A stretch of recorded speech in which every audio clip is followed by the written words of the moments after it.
I'm going to try to make this real quick. This is a simple and quick overview of demand. Demand is the desire, willingness, and ability to buy a good or service. All three of those things must be present in order for demand to exist. You must want, be willing to buy it, and have the money or resources to buy a good or service. Demand is expressed through a demand schedule and a demand curve. A demand schedule is a table that lists the various quantities of a product or service that someone is willing to buy at a different price point. The demand curve is simply the demand schedule in graph form. It does the same thing. If you look at this picture to the left, you'll see the demand schedule. If you look to the right, you'll see the demand curve. The demand curve simply is the graph form of the demand schedule.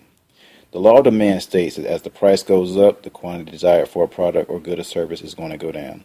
If something is more expensive, less people are going to be willing to buy that product. Market demand is the total demand of all customers for a specific product or service. Utility is going to play a huge role in demand. Utility is the pleasure, usefulness, or satisfaction that we get from using a product. The reason why it plays a huge role in demand is people experience what's called diminishing marginal utility. Diminishing marginal utility is the principle that our additional satisfaction tends to go down as more and more units are consumed or purchased. If more and more people have an item, people are going to be less likely to buy it. Now, demand is impacted by substitute goods. Substitute goods are things that can replace other goods. Consumers can use one good or the other, and they have to make a choice. A change in the price of one good causes the other good's price to move in the same direction. If the price for butter goes up, then the demand for margarine is going to go up because less people are going to be willing to pay the extra price for butter and they can use margarine. If the price for the iPhone 5 goes up, more people are going to be buying the Android phone, so the demand is going to go up for that. Another impact on demand is complementary goods. Complementary goods are products that are used together, such as computers and software. In this example on the screen, you'll see an Xbox and the Xbox 360. They go together. If the price of the Xbox dipped to an all-time low, then more people are going to be buying Xbox games because the Xbox console is so cheap and inexpensive now.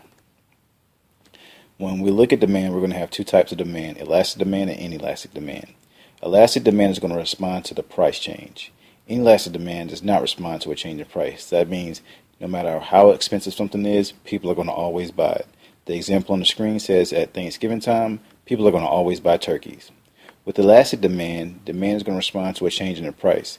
If there are quality substitutes, if people can wait to buy the good, or if an item is very expensive, then the demand is going to go down and it's going to respond to a change in price.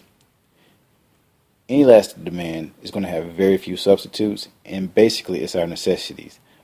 Other than turkey, we can look at gas. No matter how expensive gas is, people are going to always buy it. Now, demand is going to go through phases. It can change. There are going to be 6 main reasons why demand change.